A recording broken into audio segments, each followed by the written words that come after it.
17 सालों से हम लोगों ने इनजस्टिस देखा एग्रीकल्चर ग्रेजुएट्स में। Absolutely we have doctoral students है, वी हैव मास्टर स्टूडेंट्स है, they're all studying, they're gaining higher education, लेकिन फ़ायदा क्या? there's no job security.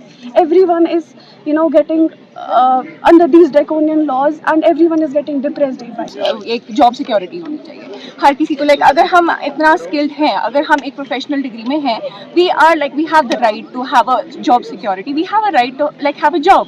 Like किस बुनियाद पे फिर एक प्रोफेशनल डिग्री है, किस बुनियाद पे हम एक प्रोफेशनल कॉलेज के स्टूडेंट्स हैं?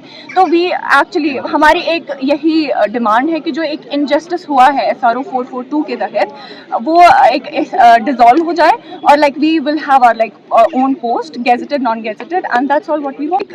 A decade, decade बहुत बड़ा टाइम लाइन होता है, 9 to 10 years and 17 years से वो जो और लॉज आते रहे हैं, 2 लॉज थे, SRO 442 and SRO 433.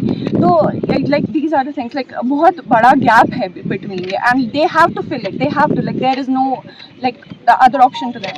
We are requesting to the higher authorities, the government, to हमारे जो skills हैं, हमारे जो इतना एक तो financial भी एक तो फाइनेंशियल इन्वेस्टमेंट भी होती है, हम पढ़ने के लिए भी लगाते हैं, so we have to get something back ना। तो इट्स इम्पोर्टेंट कि वो हमें अपॉर्चुनिटीज़ दे, हमारे पोटेंशियल को, हमें खुद को मेरिट बेसिस पे पोटेंशियल, जितना हमारा पोटेंशियल है उसको एक्सप्लोर करने का मौका दे, और मेरिट बेसिस पे कोई इनजस्टिस ना हो, कोई किसी को बायस्ड होकर कुछ नहीं करना है, बहुत नॉर्मल जैसे होना चाहिए वैसा हो, सिस्टम जैसा चलना चाहिए वैसे चले। अनएम्प्लॉयड एग्रीकल्चरल ग्रेजुएट एसोसिएशन यहाँ एक सिट-इन प्रोटेस्ट पे बैठे हैं, जहाँ हम मीडिया को इसलिए ब्रीफ कर रहे हैं क्योंकि हमारी कुछ ऐसी ख्वाहिशात है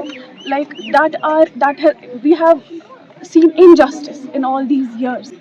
जो भी SROs, ड्रैकोनियन लॉज इम्प्लीमेंट की गई है पुराने गवर्नमेंट पॉलिसीज़ की वजह से, वो जो हमारे आज के एग्रीकल्चर स्टेक होल्डर्स हैं वो उनके लिए एक मेयर जस्टिस है, और जो हमें फेयर अपॉर्चुनिटी मिलनी चाहिए फ्रॉम गवर्नमेंट वो हमें नहीं मिल रही है।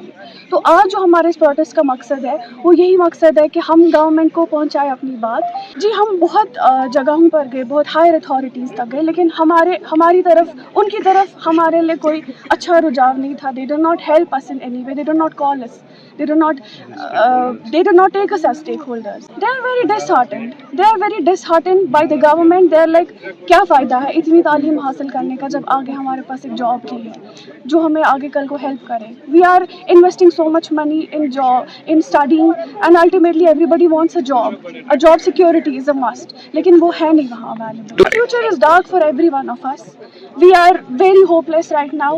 I think we have given up, but we thought let's give it a last try from our side. Let's just intervene everyone for the very last time and tell everyone we are depressed, our future is dark, please look into it.